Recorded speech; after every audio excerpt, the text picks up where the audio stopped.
Hello friends, कैसे हो आप सभी। आई होप आप सभी मस्त होंगे, अपनी अपनी पढ़ाई में व्यस्त होंगे। मैं सरस वंश कंपटीशन क्लासेस में आप सभी का स्वागत करती हूँ।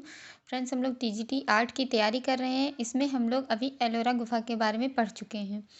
तो जो हमारा एलोरा गुफा का टॉपिक है वो पूरी तरीके से कंप्लीट हो चुका है। आज हम लोग बादामी गुफा के बारे में पढ़ेंगे। फ्रेंड्स, बादामी गुफा भी बहुत ही इम्पॉर्टेंट है और अधिकतर इससे भी क्वेश्चंस बनते हैं। और मैंने सिर्फ वही पॉइंट लिए हैं जो पेपर की दृष्टि से इम्पॉर्टेंट है, और यह एक डिटेल वीडियो है, ठीक है। तो डिटेल वीडियो में वही वही पॉइंट मैंने लिए हैं जो पेपर में पूछे गए हैं। तो हम लोग जानेंगे कि जो बादामी गुफा है इसका प्राचीन नाम क्या है, इसके राजवंश कौन सा है, राज्य कौन सा है और जिला कौन सा है। यानी जितने भी क्वेश्चंस बनते हैं उनके ऊपर हम लोग आज चर्चा करेंगे, ठीक है। तो सबसे पहले हम लोग बात करते हैं बादामी गुफा के बारे में कि जो बादामी गुफा है इसका प्राचीन नाम क्या है। तो बादामी गुफा का प्राचीन नाम वात्यापिपुरम है। क्या है? वात्यापिपुरम, ठीक है। पूछा जाए वात्यापिपुरम किसका पुराना नाम है, तो वात्यापिपुरम बादामी गुफा का पुराना नाम है। और पूछा जाए यह किस राजवंश की है, तो बादामी गुफा चालुक्य वंश की है, ठीक है। किस वंश की है? चालुक्य वंश की, यानी चालुक्य वंश के समय इसका निर्माण हुआ था। फिर पूछा जाए कि बादामी गुफा किस राज्य में स्थित है, तो बादामी गुफा कर्नाटक राज्य में स्थित है। कहाँ स्थित है? कर्नाटक राज्य में। या पूछा जाए कि कर्नाटक राज्य में कौन सी गुफा स्थित है, तो आप लोग बताइएगा कर्नाटक राज्य में बादामी गुफा स्थित है। और कभी कभी यह भी पूछा जाता है कि बादामी गुफा कौन से जिले में स्थित है, तो बादामी गुफा का जो जिला है वह है बीजापुर। बीजापुर आईहोल, ठीक है। बीजापुर आईहोल इसका जिला है। और पूछा जाए बादामी गुफा के समय कौन से शासक थे, यानी किसका शासन चल रहा था, शासक यानी राजा। तो उस समय मंगलेश जो थे, मंगलेश वहाँ के शासक थे। और यहाँ की राजधानी कौन सी हुई, तो वात्यापिपुरम इसकी राजधानी हुई, और इसी नाम से लोग इसे बादामी गुफा और या वात्यापिपुरम के नाम से जानते हैं। और जो हमारी बादामी गुफा है यह सीमापुर नामक पहाड़ी पर स्थित है। कहाँ स्थित है? सीमापुर पहाड़ी पर। इसके खोजकर्ता के बारे में अगर हम लोग देखें तो इसके खोजकर्ता हैं स्टेला क्रैमरिश। तो स्टेला क्रैमरिश से आप लोग इसको कैसे याद रखेंगे? बादाम, बादाम को आप कैसे याद रखेंगे? क्रैमरिश को किशमिश, ठीक है। तो बादाम किशमिश, इस तरीके से आप लोग इसको याद रखेंगे कि बादामी गुफा की खोज किसने की, तो इसकी खोज की है स्टेला क्रैमरिश ने। कब की है? 1935 ईस्वी में। इसमें अगर हम लोग पूछे जाए कि किस धर्म से संबंधित इसमें चित्र पाए गए हैं, तो इसमें हिंदू और जैन धर्म से संबंधित चित्र पाए गए हैं। फिर हम लोग इसके खोजकर्ता और समय के बारे में देखें तो ऐसा अनुमान लगाया जाता है कि जो बादामी गुफा है, बादामी गुफा के चित्रों की खोज का श्रेय सर्वप्रथम डॉक्टर स्टेला क्रैमरिस को दिया जाता है, ठीक है। किसको दिया जाता है? डॉक्टर स्टेला क्रैमरिस को। इन्होंने क्या किया था? इन्होंने यहाँ के चित्रों को शिव विवाह से संबंधित बताया है। यानी इन्होंने जो यहाँ के चित्र देखे हैं वहाँ शिव विवाह से संबंधित बताए हैं। क्यों? क्योंकि यहाँ पे शिव विवाह से संबंधित अधिक दृश्य पाए गए हैं। और यह गुफा जो है वह हिंदू धर्म यानी ब्राह्मण धर्म से संबंधित है। सबसे प्राचीन गुफा है। अगर पूछा जाए कि सबसे प्राचीन गुफा कौन सी है जो कि हिंदू धर्म से संबंधित है या ब्राह्मण धर्म से संबंधित है, तो वह हमारी बादामी गुफा है, ठीक है। फिर बादामी गुफा की जो चौथी गुफा है, तो चौथी गुफा से एक अभिलेख प्राप्त हुआ है। तो उस अभिलेख में क्या लिखा हुआ है? वह अभिलेख किसका है? मंगलेश का।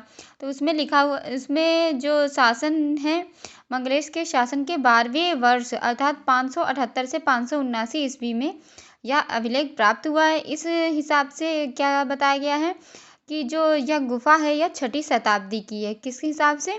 जो मंगलेश हैं, जो शासक थे, उनके शासनकाल में एक लेख प्राप्त हुआ, उसके हिसाब से ऐसा कहा जाता है कि बादामी गुफा जो है वह 6ठी शताब्दी की है, ठीक है। अब यहाँ की अनुकृति के बारे में अगर हम लोग देखें तो बादामी गुफा की अनुकृतियाँ आधुनिक भारतीय चित्रकार जगन्नाथ मुरलीधर अहिवासी ने ललित कला अकादमी के अनुरोध पर अपने शिष्यों के साथ अनुकृति बनाई थी। यानी जो भारतीय चित्रकार हैं हमारे जगन्नाथ मुरलीधर अहिवासी, इन्होंने ललित कला अकादमी के अनुरोध पर, यानी ललित कला अकादमी ने इनसे आग्रह किया था कि आप जाइए और बादामी गुफा, और वहाँ पे जो बादामी गुफा में जो चित्र बने हैं इनकी अनुकृतियाँ लाकर दीजिए आकर हमको। तो उन्होंने जगन्नाथ मुरलीधर अहिवासी जो हैं वह अपने शिष्यों के साथ में वहाँ गए और वहाँ के चित्रों को देखा, उनकी अनुकृतियाँ तैयार की और ललित कला अकादमी को सौंपा, ठीक है। कार्ल खंडेलवाला जो हैं इन्होंने अपनी पुस्तक इंडियन स्कल्पचर पेंटिंग में, जो कि 1930 में प्रकाशित हुई थी, इसमें कहा है कि बादामी के रंगीन चित्रों को प्रकाशित करवाया है। किसने? कार्ल खंडेलवाला जो हैं इन्होंने। इन्होंने जो बादामी गुफा के रंगीन चित्र हैं इनको यहाँ प्रकाशित करवाया है। अगर क्वेश्चन पूछा जाए कि बादामी गुफा के रंगीन चित्रों को कब प्रकाशित करवाया गया था या किसने प्रकाशित करवाया था, तो कार्ल खंडेलवाला ने प्रकाशित करवाया था। और कहाँ प्रकाशित करवाया था? तो अपनी पुस्तक इंडियन स्कल्पचर पेंटिंग में इन्होंने इसको प्रकाशित करवाया था। ठीक है। अब हम लोग बात करते हैं इसकी स्थिति के बारे में, तो कि बादामी गुफा में कुल कितनी गुफाएं हैं। तो बादामी गुफा में कुल 4 गुफाएं हैं। ठीक है, कितनी है? 4 गुफाएं, जिनमें से चारों जो गुफाएं हैं उनमें 3 हिंदू धर्म से और 1 जैन धर्म से संबंधित है। 3 हिंदू धर्म से, 1 जैन धर्म से संबंधित है।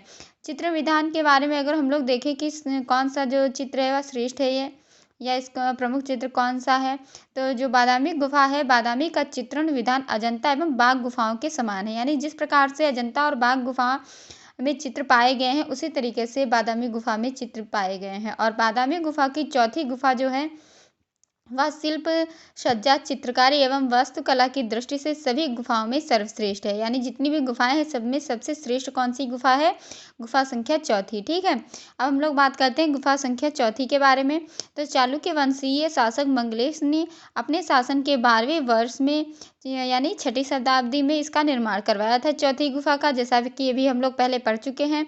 और इस गुफा से एक लेख मिला था जिसमें लंजीसवाड़ा नामक गांव की जागीर इस गुफा के विष्णु मंदिर में पूजा पाठ हेतु दान कर दी गई थी। मतलब यहाँ से एक अभिलेख मिला है जिसमें यह बताया गया है कि जो लंजीसवाड़ा नामक गांव है, यहाँ की जो जागीर है वह दान कर दी गई थी। किस लिए? विष्णु मंदिर में पूजा पाठ हेतु दान कर दी गई थी। ठीक है।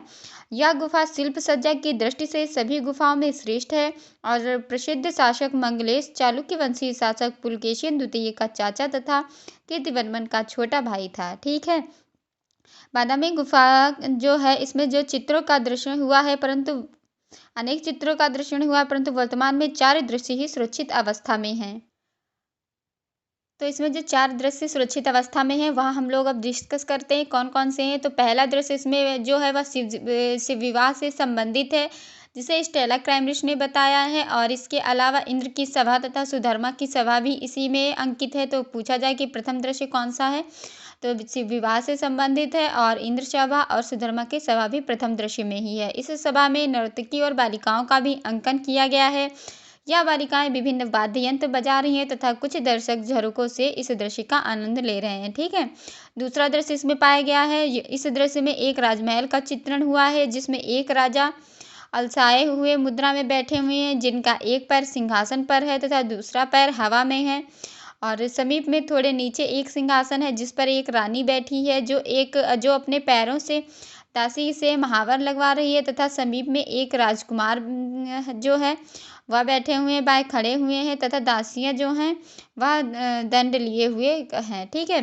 जो तीसरा दृश्य है, इस दृश्य में क्या दिखाया गया? इसमें विद्याधर एवं विद्याधरी की मुगल चित्रण किया गया है, जिनमें ये आकाश में भ्रमण करते हुए दिखाई दे रहे हैं तथा एक दूसरे के गले में हाथ डाले हुए आलिंगनबद्ध हैं। ठीक है। चौथा दृश्य इसमें कौन सा है? चौथा दृश्य है विद्याधर एवं विद्याधरी का चित्र है, जिसमें विद्याधर कानों में कुंडल धारण किए हुए हैं तथा विद्याधरी कुंडल विहीन हैं और वीणा को बजा रही हैं। इसमें एक अन्य चित्र इसमें एक अन्य चित्र भी पाया गया है जो कि विरहिणी का है। इस चित्र में एक युवती खंबे के सहारे बैठी है जो किसी की याद में तल्लीन उदास मुद्रा में आसमान की ओर देख रही है तथा उसकी आंखों में गहरी वेदना है। ठीक है। फिर अगर हम लोग इम्पोर्टेंट के बारे में बात करें तो शिव से संबंधित विविध रूपों का जो चित्रण हुआ है, जिसमें प्रमुख रूप से शिव की नटराज मूर्ति है, यह बहुत ही ज़्यादा इम्पोर्टेंट है।